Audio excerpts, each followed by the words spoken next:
I am Ansh Dubey with Feature First, and I'm sitting here with Robert Capron. And here's Robert. Hello, good to meet you. Good to meet you too. It's so great to thank you for the opportunity, and yeah, let's jump right into it. Yeah. So, can you talk to me a bit about Vial? Like, what's that like? What's the movie like, in your own words? Yeah, no, Vial is, I have a long history with it. So essentially, there's a couple different things where it was made by me. I was written by me and a bunch of my friends from college who we've been making things together for 8.5 years. We met 4 days in the freshman year. It's very much the culmination of a lot of what we were doing together creatively. We have been working on different films since we met, almost like a couple days after, pretty much. And I think it's the type of thing where it's been really interesting to kind of just at this stage see us all run with it, and and just put it all together. It's been really, really beautiful. Excuse me. To give you a little bit about what it's about, Vial is about a guy named Ken who's on parole. He was in prison for drug charges, and he's just beginning to reconnect with his family. He finds out that his parole officer is coming by for a drop-in drug test, which is bad because, as we find out at the beginning of the movie, he is very much relapsed. So he freaks out and tells his parole officer, "I have a job interview. I know you want me to get a job. Let me go do that. We'll meet up." Parole officer goes, "Fine." He freaks out. He runs to his drug dealer. And he goes, "There must be something to help with this. Like, you must have had this situation before. What do I do?" And so the drug dealer, and forgive me, this is a little, you'll see, the drug dealer gives him a real thing called a Wizinator, which is a prosthetic penis. And essentially he goes, "You just put this over your real one, you put a vial of clean urine in the tip, and then when it's time for the drug test, you pop it out, you're good." So Ken goes, "Oh, that's great, but where's the actual clean urine?" The drug dealer goes, "Oh, I don't have that." And so the movie is Ken running around New York City trying to get someone to give him his urine, or not his urine, so he can pass his drug test. And one of my creative partners who directed the short has been sober for almost 9 years now, and he himself cheated drug tests. It's very much the type of thing where this movie is kind of the culmination of a couple different things he was working on, exploring this time in his life and that space for him. For me, I'd say that I kind of came at it. I've never cheated a drug test, but I would say that I've been kind of coming at it when we were developing it more from the perspective of I felt really strongly that you're never a moment. And I think one thing that's very interesting about this particular situation is that it basically your entire life can change in a split-second thing, regardless of why you relapsed, how you relapsed, who you are. That situation, if you come up dirty, that's it, And I found that very interesting narratively. I found it very tragic on a human level to kind of think about how this country operates in relation to those addicted and drug charges and incarceration in general. Now, obviously, this is a short. We could get into a ton of that. But we tried to dilute down a lot of the human elements as best as we could. I'm very proud of it. I was rambling, but yeah. No, that's totally fine. Yeah, it sounds like a great idea. I'm really excited to see it. Well, so those were your influences. Were there any specific cinematic influences or writing influences? Oh, that's a good question. Writing influences is tough, and I say that only because we probably wrote 40 different versions of the short. We had a lot of different ideas. Like I said, with some of those themes we were talking about, we wanted to touch on this, and touch on this, and touch on this. And eventually we got to a point where we realized we only have 15 minutes if we're really sticking to trying to make this a short. What is this absolutely about? So I would say I'd say writing wise with the short, it wasn't necessarily there weren't necessarily any specific influences so much as we kind of really just chiseled away at it for a really long time until it kind of came to be. Visually, my co-writer and the director would probably be inclined to give you a couple more than these, but I know that Good Time was a really big inspiration in terms of that tempo and having only a certain amount of time to complete a thing, and how the snowball effect of all of that. I think that was definitely probably the biggest inspiration. He's a big fan of the Safdies. And it's interesting because the feature. Oh yeah, no, I mean obviously, yeah. But like, it's interesting because we've since completed the feature screenplay, and with the feature screenplay, it's become very different tonally, very different. There's very much still. I'll put it to you this way: the short still exists in the movie, but it's almost after. That happens almost after an hour of The Wrestler, which like sounds very unrelated, but we kind of ended up we ended up really expanding on the family component and wanting to root for this guy, and him being a good intentioned guy who just keeps screwing up, so the feature definitely took some different inspirations. I'm always my friend AJ, who directed the movie. He'd be rolling his eyes right now with what I'm about to say. But like, I am always very vocal about how I absolutely adore Better Call Saul. Me too. Yeah, no, I adore Better Call Saul. I think that show is like, I could rant for hours. To keep it really concentrated for these purposes. One of my favorite things about that show is how it takes that dynamic of knowing where he ends up longer term, and it just makes every single thing that Jimmy does all the more impactful and tragic and especially his relationship with Chuck, and that idea that like, I won't go too far down this rabbit hole, but this idea that like, you can be trying really hard to be doing something. There's a guy in your life or someone in your life who just like doesn't believe you, just will never ever really be able to give that to you. I've always really liked that dynamic. I think that dynamic is one of the best I've seen in like anything. And so with the feature, I think we also took a little bit of influence from that because we added the character of a teenage daughter. In the short, Ken's got a son that provides him easy validation. And I won't spoil the short, but the son ends up like having a very big part to play in a couple different things. With the feature, I really wanted to take some of these themes we've been talking about, in terms of relapsing, recovery, the parole system, addiction, all these different things, and I felt pretty strongly that it would be interesting to have like a Chuck kind of person. And so what we did was we ended up giving Ken in the feature a daughter who picked up the pieces while he was gone and did everything, and now he's back. It's kind of like the prodigal son, except he's the dad. And so she's kind of like, I don't know, man. And so that was kind of something we put into that as well. So I would say between all that, those are some influences. Well, I mean, I'm even more excited to check it out because those influences you mentioned, I'm a huge fan. So, so you were previously, do you still want to pursue acting as well as behind the camera stuff, or do you want to balance both? What I always say is I will always love acting.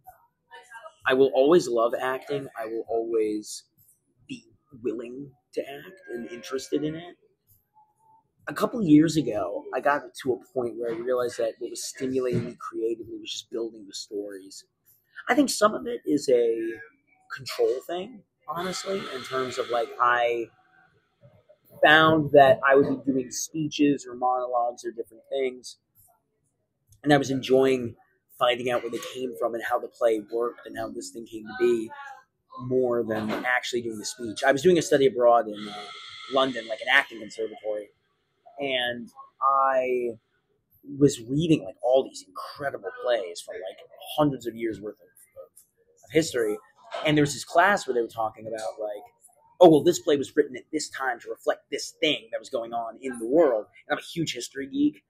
And so I think it kind of just like crystallized for me a couple different things about like the power that something can have when you write it at a certain time, Like, I'm going to actually rephrase what I just said. Not the power that something can have when you write it at a certain time. It's not the right way of putting it. It's more the power that writing something can have in relation to the time in which it exists, I realize that might sound like the same thing weirdly for me. I think it's different, But yeah, like, there's so many like layers to the script component of all of that that I really enjoy, and I like getting into character psychology in that front. And to me, it's like setting up emotional logic puzzles. Weirdly, I found that I enjoy acting on stage, I think, a little bit more than I do on screen. And I love acting on screen. But I think that theater dynamic of just like, I'm fascinated by the idea of doing the same thing every night and changing. It still changes a little bit. Like, I think that's so cool. It's terrifying in some ways that with film you only get the one and done. And I hate watching myself. So. I mean, as you said, so I would say in theater the writing plays a big, like maybe a slightly bigger part in your performance than the screen, because the writing is so visible in theater, like compared to on screen. Would you agree with that? Yeah, like, so writing for theater and writing for screenplays are completely different. Because with plays, it's dialogue. It's dialogue, and usually the tightening of a noose. Like, usually, generally when a play is moving forward, there's certain stakes set up pretty quickly, or certain relationships set up pretty quickly. As the play is advancing, the tensions and circumstances tend to slowly, surely enclose. Like, you're very much like thrown in a room, but then you begin to feel like you're trapped in the room. And that's even with like some of the happy ones. I think it's all different stakes. There's different tensions coming up. There's different whatever. With movies, it's visuals. That's why.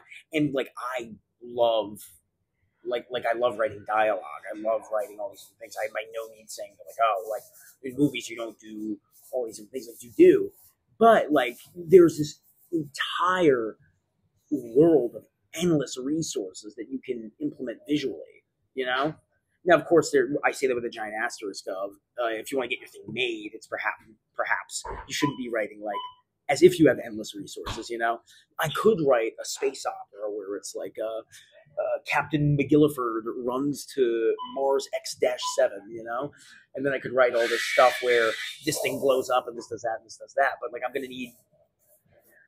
Well, okay, I'm jumping all over the place. I'm sorry. No, that's totally but even as I said all of that, like, have you seen Hundreds of Beavers? It's on my watch list, but I haven't seen it. It's incredible. Yeah. And as I was saying all of that, I was like, I was calling myself out on sounding wrong to a certain degree because, like, I think like it's ultimately kind of about like the particular standards and intentions of the project and your understanding of how you're going to be executing and then distributing that, Like, I think Hundreds of Beavers is an incredible movie. I cannot recommend it enough. I've been lucky enough to meet the director, and I think he's awesome. I think everything about that movie is great. I mean, that man with $150,000 made like a 1920 silent comedy in the winter with like all these beavers and a really intense knowledge of After Effects. So, like, I think that it's the type of thing where, you can like make your space opera. It's also just kind of understanding where that'll land. I realize I'm completely digressing from the question. To which I would say you have immense visual power, but you have to be careful kind of how you use it. Versus like theater. Theater is interesting because you are very much given specific resources, or you have an innate understanding kind of that you have a fair amount of resources, So you said you'd be interested in acting on stage and screen, but have you written for stage before? Have you written, and would you be interested in pursuing that more? Yeah, I have written a play with one of my friends that we were prepping to begin sending that around, and then he got into a directing grad program in Australia. So that's been on ice a little bit. I'm planning on catching up with him soon and talk about that. I've always wanted to make a play, and I think this may be my next project, actually. So it's funny you ask that. But I live in Los Angeles, and I love American Cinematary. It's this nonprofit that is basically just a year-long film festival, and they have amazing Q&As with some of the best directors, actors, everything in the world. Like, it's truly remarkable. Like, adore it. I go all the time. It's my second home. There's multiple locations, so second, third, and fourth home, I guess. But you get what I mean. I went to a Q&A once without getting too into it, where the three people who were on stage were all talking about how there had been a fourth person on the set that had really blown up afterwards and had been really good friends with them on set. And then after kind of blowing up afterwards, never really talked to any of them again. And they were all very much relating to how this thing was the coolest thing they did. This person blew up. This person was doing all this stuff. There was a lot of sort of like ego discussion in the room, you know? But not only was there a lot of ego discussion in the room, there was very much this big thing of this person who wasn't there. You could feel their shadow over everything, you know? And I remember I went to that, and I was really struck by, like, what if this person just walked in right now and, like, went up on stage and pulled out a chair and was like, I'm here for the Q&A for this movie that, like, I haven't talked about in, like, 30 years, you know? And it's kind of been claimed by these other people as, like, their thing, you know? And so I was really struck by that idea, and in terms of kind of, like, how, you know, in the industry, audience members and cast members and crew members and everybody and at different levels, different stratospheres relate to something in a different way. You know, everyone's got their own unique kind of personal connection. Everyone's got their own thing. And I thought, even though it has to do with movies, it's a movie Q&A, I thought it'd be an amazing play. Because what better, like I was talking about earlier with the tension kind of like news tightening, what better way of doing that than building up the shadow of this person for a little bit, and then you have them come in, and all of a sudden it's like completely recontextualize everything they've said before. And he hasn't heard it, which makes it funnier. So I don't know. I have I've only outlined it really, but I really like that idea. It sounds really cool. I hope it comes to fruition. Yeah. We'll see. I gotta actually just sit down and put some time. I've been like absolutely chugging along on the feature script for Vial, but yeah, thank you. So I'm gonna jump back a few questions. You said that you were in London for something related to acting, and Tarantino likes to say that he wanted to pursue acting before, and his acting classes shaped his writing. So would you agree with that? And how has your acting experiences and professional acting training, framed your writing? How was it? That's a great question. In a couple different ways. I think the first way, weirdly, almost has nothing to do with acting, but the process of acting, which is that I have been lucky enough to have already read thousands of scripts in my lifetime. The audition process alone, throws you into different scenes, does all this different stuff. It forces you to just go with it, Like, it's very... It forces you to kind of be familiar with the formatting. So it was one of those things where in college, when I started taking like my first screenwriting classes and started really actually vaguely giving it a go, people were trying to figure out the format. I was like, no, that's interior, exterior, and like the dialogue goes like this, it's in the middle of the page, and it goes like blah, blah, blah. Like, it was such just like basic knowledge. Interestingly, just because you've read a lot of scripts doesn't mean you actually understand the mechanics of the pacing, and that was something that I really had to learn. So there wasn't like a full thing. How else has acting affected my writing? I think I'm pretty good at having an understanding of how the dialogue would be read. I think one thing I talked about with a friend once was that idea of like, it helps to have acted because you want to write scenes that are fun for actors. I think Bryan Cranston, who I'm a colossal fan of, as you could infer. I think Bryan Cranston has a quote where he says something along the lines of like, if a writer's done a really good job, the actor's job is insanely easy because you just get what the line is saying and you do it. There's like this like transference there. And so I think I've gotten a bit better with that, with all of that, like just by having that acting background. Improv, weirdly, I would say when you're writing, like I think I didn't do a lot of improv, but I think that like thinking of the energy transference and what would be a fun version of that, so many acting exercises and scenes related to that, it bleeds in interesting ways. But yeah.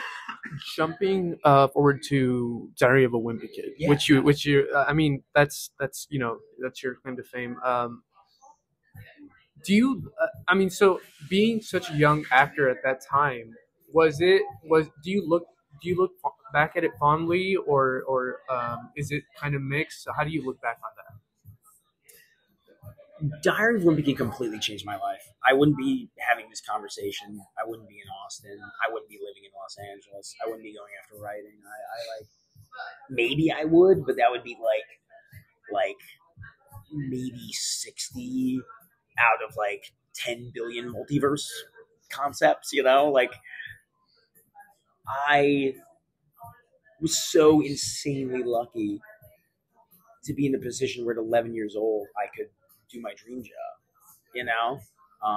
There's a lot of responsibility that comes with that. There's a lot of kind of collective like world understanding as you grow up that you kind of need after that. Like I've had a couple conversations with Zach, who plays Greg, as we've gotten older, where like we've talked about this idea of like sometimes we will be talking with different people, and we'll meet people who would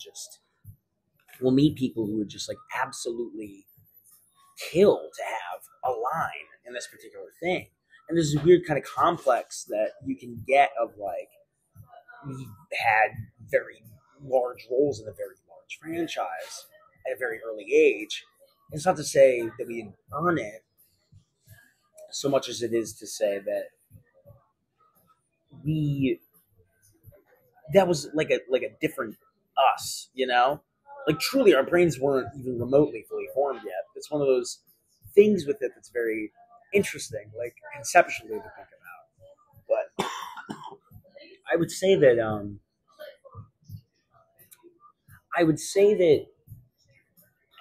like I don't even know how to put into words how much it changed my life in terms of like how good Jeff Kinney's been to me. Jeff Kinney let me see the world.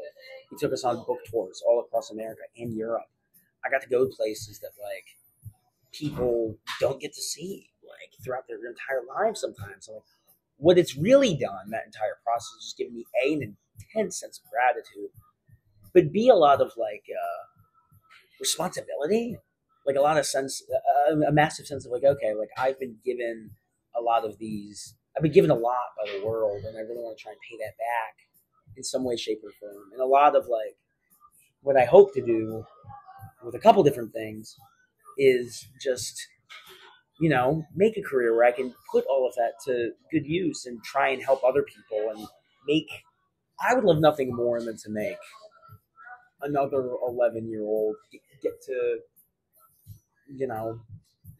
love movies and have that access to opportunity and everything.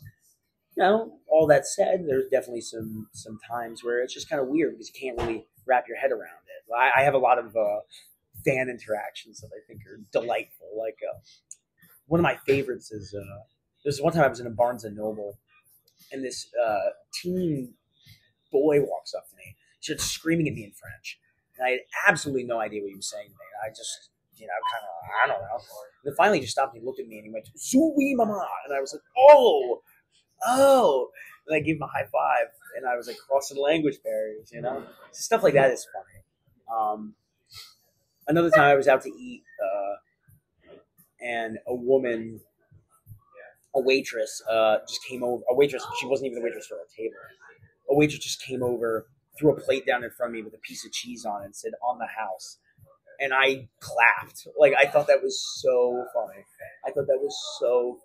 So, like, I love that I live a life in which there's a lot of these really idiosyncratic experiences I get to have with other people. But again, that said, there's been some, like, I had a very long period where I struggled with my weight. I had a very long period where I struggled with body dysmorphia, eating disorders, a lot of different things. I hope I'm clear about this. I always am very vocal to say, I don't hold a Wimpy Kid accountable for that. Because Rowley is a very beloved character, which that could not have any less of an effect on who he is in any of the movies. It is not an issue for him remotely. The whole message of the first movie is that be who you are and own that, and people will appreciate you, and you will find people who love you. That's the entire point of the first movie. So when I say this, it's not because I think Wimpy Kid in and of itself directly contributed to that. I think there were a lot of things that when you were struggling with weight and you happen to be magnified to a lot of different people are bound to respond a certain way. You know, much like if you put a video up on YouTube and the comments get spammed. For me, like some of the meanest things I saw were on IMDb message boards, which is so dated. But yeah, I don't know. I'm sorry, I burned my throat the other day. I'm just like, oh, but yeah. You mentioned Zach and Jeff Kinney, and not just them, but do you keep in touch with all those people? And would you like to collaborate professionally with any of those people again? Yeah. So like, I see Jeff probably twice a year on average, I would say. He's really good about checking in, which is something I've always really appreciated. He's one of the funniest people I've ever met in my life. Like he is that man is hilarious. I see Zach probably once every 2-3 months. Keep in pretty good touch. I have had probably the busiest year I've ever had in my life this year, which has been interesting. And so I think that like sometimes I feel bad because it's very much like, oh, I should be checking in with like, and then not even just with women, just in life right now. It's like I've been running around like a maniac. But yeah, I still keep in touch. Devin has moved to New York, but I hung out with him a couple times while he was still in LA. I adore Devin. He's always been the wiser older brother, and I love him a lot, and I value his opinion a lot too. And Grayson, who played Fregley, is the sweetest man I've ever met. Like the best guy I've ever met. Like happiness. I know that happiness and goodness in this world exists because Grayson Russell exhibits it by being, and yeah, like I just, I don't know. Like it's good to try and keep up with it. I caught up with Karn too. I hadn't seen Karn in like 9 years, and we caught up in LA. It must have been like a year and a half, 2 years ago, and there was almost like no time had passed. It was really interesting. It's fun to meet someone.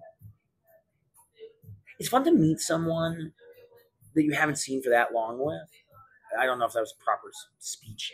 It's fun to meet up with somebody that you haven't seen in a long time. But then when you see them, even though you've had completely different life paths, you've kind of arrived at the same place psychologically. Like it was very interesting to meet someone and talk about that. So yeah, I love all those people. They're great, and I'm thankful that I had a family form that early outside of my family. And would you like to collaborate with any of them again? Oh yeah, I completely forgot about that.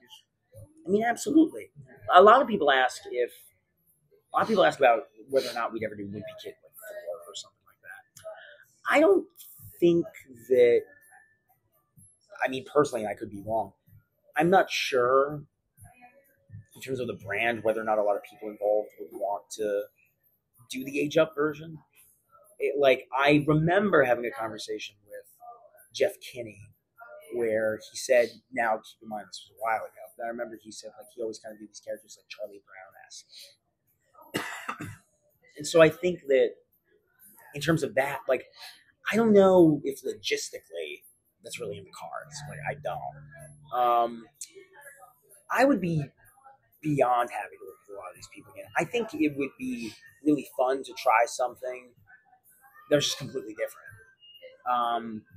Obviously, because of the size and everything that Wimpy Kid has, it'd be tough kind of not to think about that to a certain degree. But I also think it'd be fun to just like give something like that a go. Like one of my favorite memories of filming is I made one weekend that we had off from filming. I made a short film with Devin about us just like getting into a fight all throughout the hotel and like beating each other and like throwing each other in the walls and doing all this stuff. And, like I have the DVD that we made of it. It was very fun. My dad makes a cameo in it, like as a guy just like at the urinal and looks over and says, "What's going on?" It was goofy. It was goofy, but like yeah, like I would want something more with that energy, if that makes sense. Like I'd like to do some of us together. But I think it'd be fun to just like get together and do something live. As fans of the series and of the movie specifically have grown up, there's been like a lot of resurgence in scenes of the movie and like memes made from it. Are you familiar with that? Have you seen those? From the bottom of my heart, my favorite part now, truly, a lot of people would yell at me for this, but I mean it. I truly think my favorite part of having been in that film franchise now is the memes. Because as somebody who went to high school and sent around some goofy GIFs and all of that, it is so delightful to me that I am now being sent around as a reaction GIF, presumably in a lot of different high schools. Like, I'm only half joking when I say that I think one of my crowning career achievements is having my own Know Your Meme page. Like, genuinely. Like, I think that is dope. Like, I think that is dope. I think that is so funny. It baffles me. It's really weird when I'll watch something funny on Instagram and then I'll go on the comment and the first thing I'll see is my face. And I'm like, oh, like the one of me looking like, where like I wave and I look down.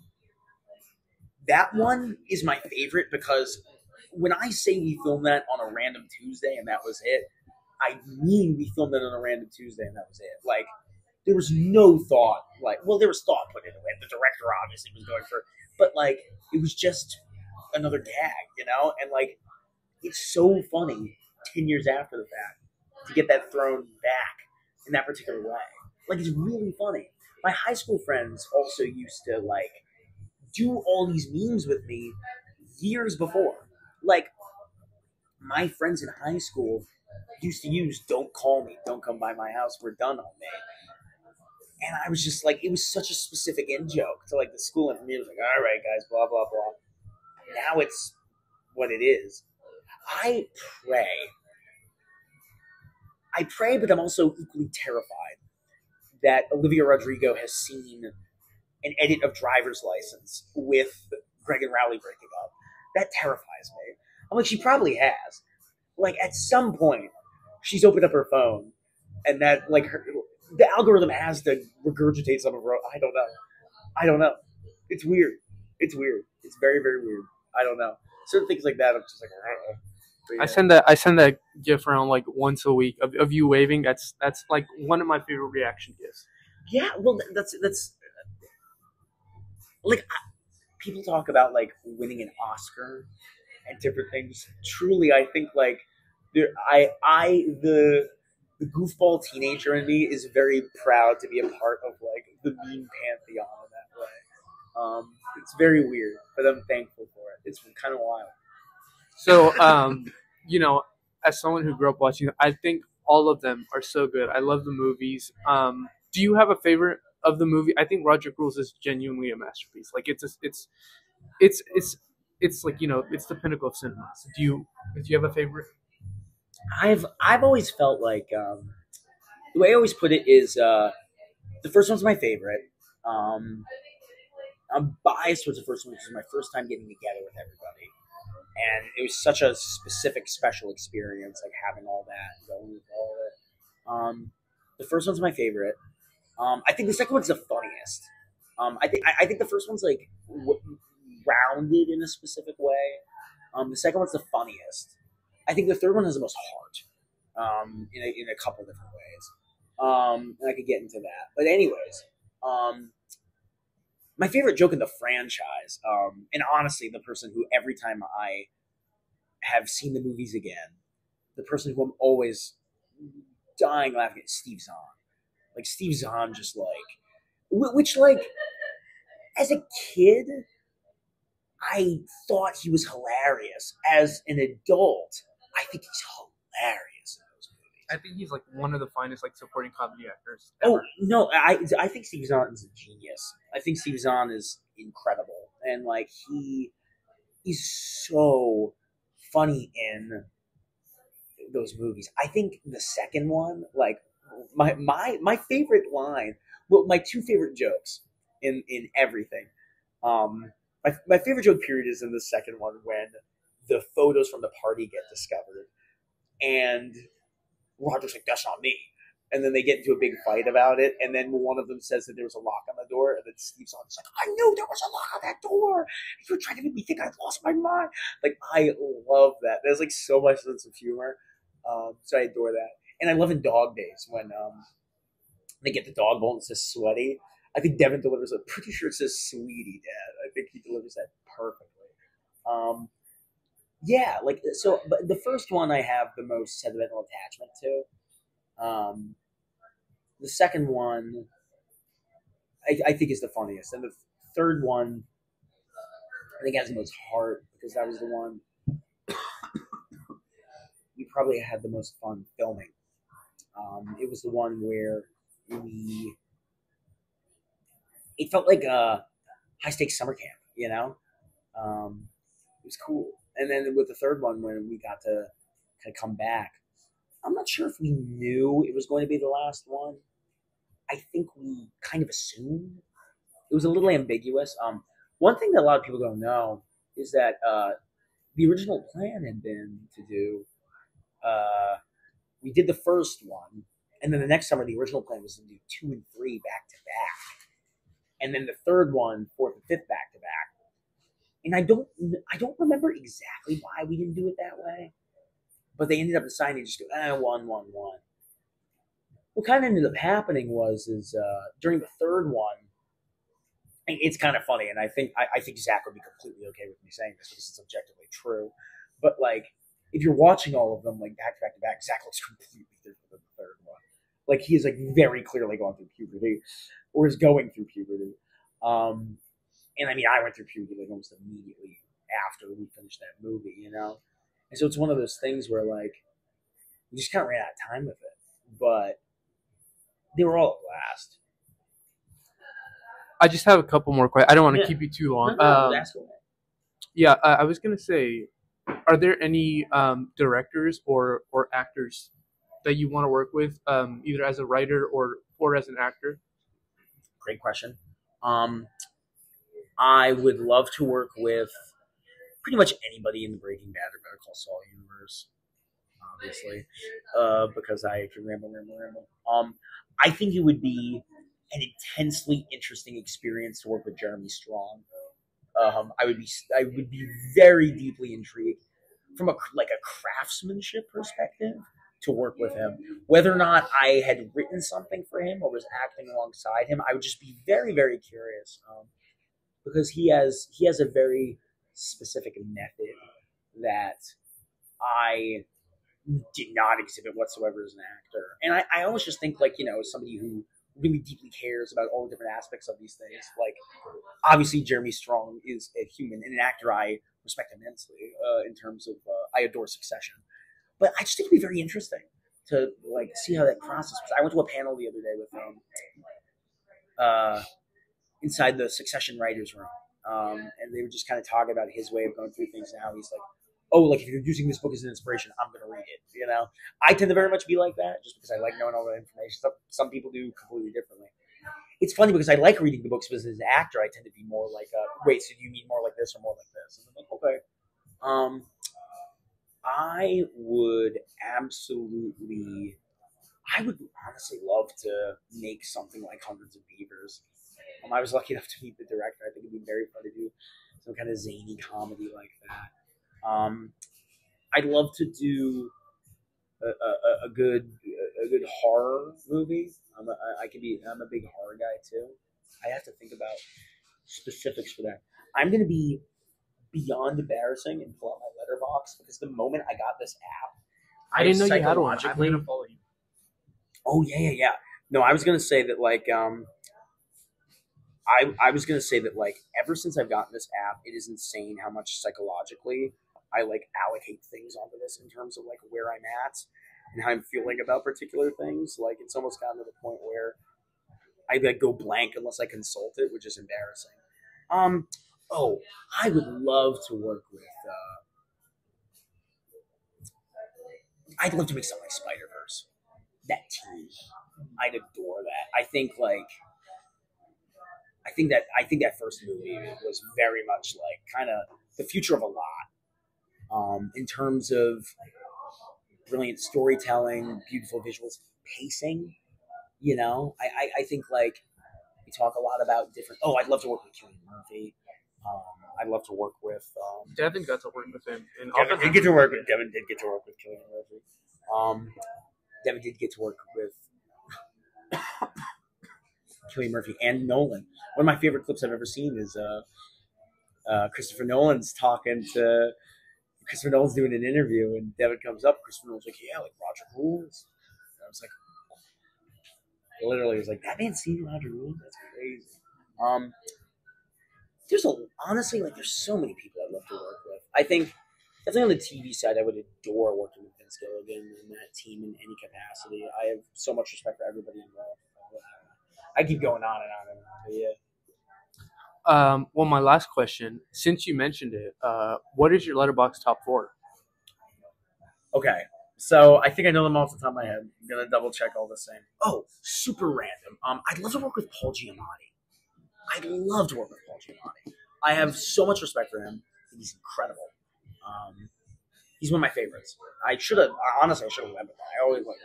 I'd love to work with Paul Giamatti. Did you see The Holdovers? Yes.